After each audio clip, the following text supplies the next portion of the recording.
guess it goes without saying that audio tech is quite important, especially not having good audio tech might.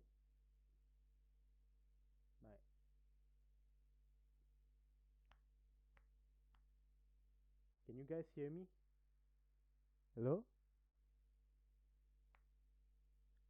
Hold on.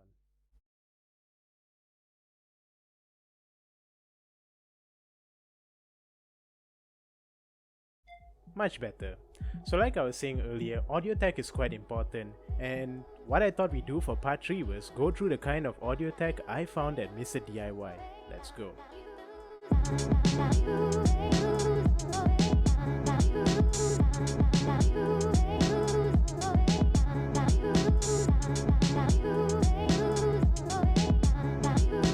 Next, we have something that's quickly becoming extinct nowadays, and they are paired of wired earphones. And these are my favorite types. If you know me, I like my rubber-tipped wired earphones because they get right in the ear and they stay snug.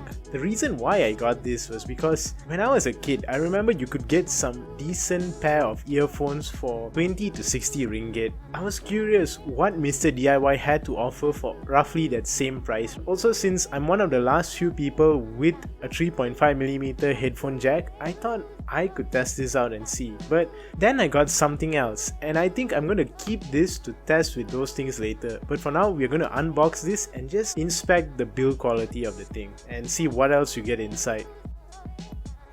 I will say though, the packaging is quite good.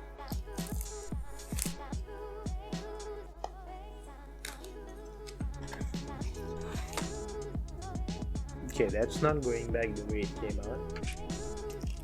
And here are the earphones themselves.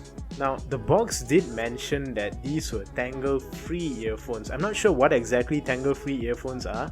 I assume that the wires were flat, spaghetti wires, that they couldn't be tangled, but these seem like conventional earphone wires that could easily be tangled.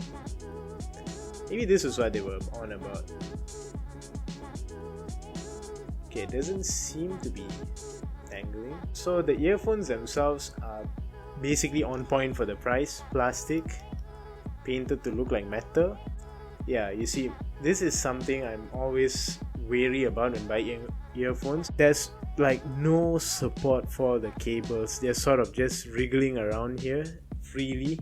This is why earphones get spoiled, because as we use them, they dangle, we pull them, they yank, and after a while the connections in here get loose or they get cut. That's what happens when you're listening to music and suddenly only one side works. This earphone is not doing itself any favors. I can see this getting spoiled really fast. Apart from that, you do not get volume controls, but you do get play and pause and a microphone. So I guess for basic use and for this price point, that's more or less what anyone needs. It does not come with any extra ear tips. Most earphones do, but this is literally like a one size fits all. If your ears don't fit this, then tough luck, I guess. Design is a bit confusing because on one hand, this part is bent that way, but then this ear part is bent that way, so you really need to pay attention to the logos to find out where they are. They fit my ears quite well. Quite an okay amount of noise isolation. I can't really hear the drizzle outside, so that's a good sign. Quite lightweight and quite cheap feeling, but I think at this price point, people just need something to listen to their music, and depending on the quality test later, this might be worth the price. Right, so this is the thing I wanted to test the earphones out with, and it is an MP3 player. Remember these? I do. Back in 2008, I remember getting something like this at our local Carrefour. Remember Carrefour?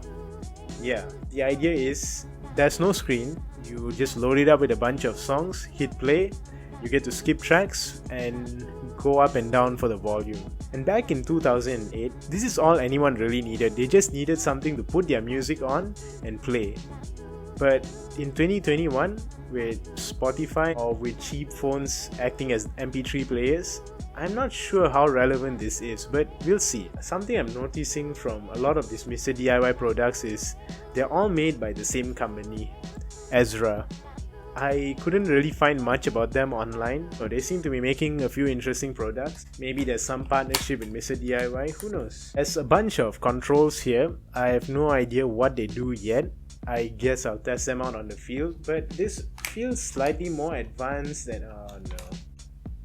Forget I said this was advanced. It's still using this mini USB, and this was the predecessor to micro USB, which is already a generation behind our lightning cables and USB-C. So in terms of hierarchy, this is the grandfather of USB-C, sort of. Oh god, I feel like I'm in 2008. Something new that my old MP3 player didn't have was micro SD support. And as you can see, it comes with this sort of clip. What we would do last time was we would just clip it to our shirts, plug in our earphones, and then go for a jog or a run or ride our bike, pre-corona stuff. Apart from that, buttons are okay. There is a on-off switch and a headphone jack. It feels kind of humbling coming back to something like this. I think it works. What I'm gonna do is I'm gonna load up a bunch of songs on this, and I'm gonna test it out with those earphones we opened up earlier, because these come with earphones as well, but it's even worse than those. I hate these earphones because they're fixed. They don't stick around in your ears. I know everyone's mileage may vary, but this is my personal pet peeve. Look at that. It's not even sticking. It's just... No. I'm gonna load up a bunch of songs and I'm gonna test it out with the earphones, and we'll do a 2-in-1 verdict if these two are worth it, because honestly speaking, this is already ancient, and judging by where the industry is going, our wired earphones are going to be ancient as well, so it feels kind of fitting to judge them at the same time. So I'm going to test this out, plug it in my PC, load up a few songs, and we'll see what happens. Okay, first sign of trouble, it's not even showing up. I'm not sure what's the problem. Maybe it's a bad cable. It seems to be flashing. Oh man, it died. Hold on, let me try a different USB port. It shows it's connected because the light is lighting up, but on my PC side nothing is being read. So potential problems that might be causing this are the cable might be out, and if that's the case, I really am screwed, because for everything I've had here, old phones, old cables, I do not have a mini USB cable, and without a mini USB cable, I'm not able to connect this to my desktop. The other thing that might be wrong is this unit itself might be faulty.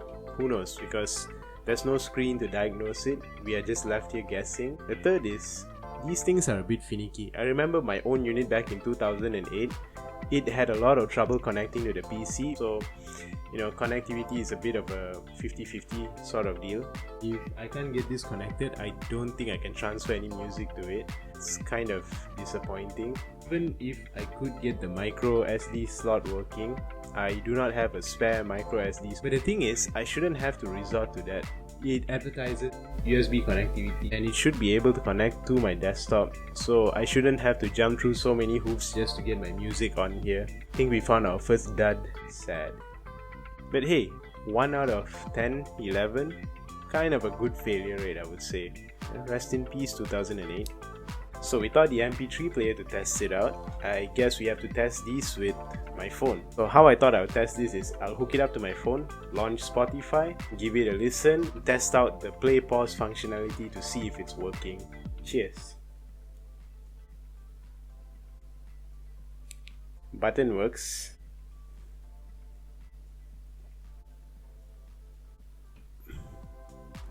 It's okay. I mean, for this price, it gets the job done. The bass is not really existent, the mids are all muddy, the treble is somewhere. It's overall not a really good audio listening experience. You wouldn't want to listen to this if you're an audiophile or you just love music. But I can see someone like a worker or a student who desperately needs something last minute for their classes.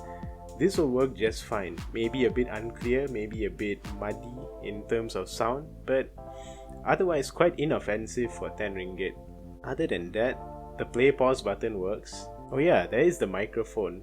I think I'll test that out now and see with a quick phone call. Hello, Ma. Yeah, can you hear me? Yeah? Is it clear?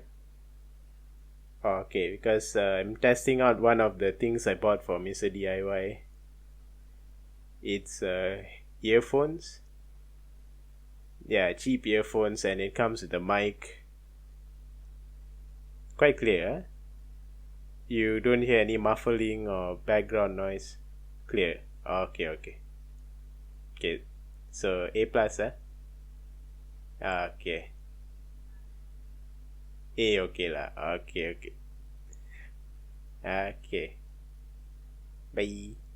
She said I sounded clear, surprisingly. If you were a student and you just needed something for your Zoom classes, let's say, this would be a good option because it's cheap, it's light, and if it gets spoiled, like I said it might, it's only what, 10 ringgit? You could probably get another. So, as my mom said, A.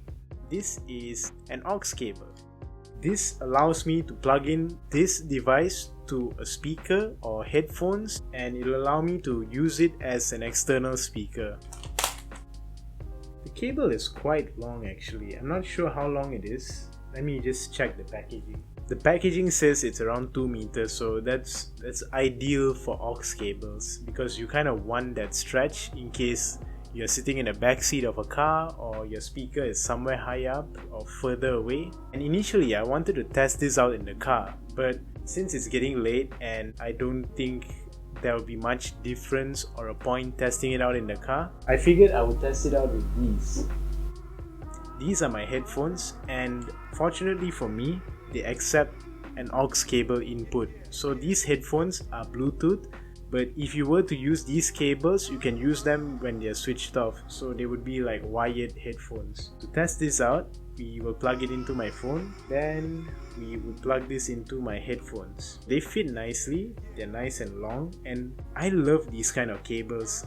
I'm not sure what the correct term is called. I call them spaghetti cables because they're long and they're flat, and because of this, they don't easily get tangled up. You can shove these in a bag and they'll come out like a bunch like this. They won't come out tangled up like long thin cables. Good on them for this. So yeah, let's test these out. So already I can see it accepts the headphone audio, but it's been ages since I've seen that icon, since I'm using Bluetooth nowadays. And go. It works. I'm actually impressed because these were quite cheap and they're quite long, so I could potentially use them with the speakers for my PC, or I could use them for my car. Just a really simple but solid product. Guys, that's gonna do it for part 3. As always, drop a like, subscribe and share if you enjoyed the video. Let me know which of the products I've covered so far that you've enjoyed, or what kind of content you'd like to see me cover in the future. We have one more part in this series, and I've saved the best for last, so stay tuned. And I'll catch you in the next video. Take care.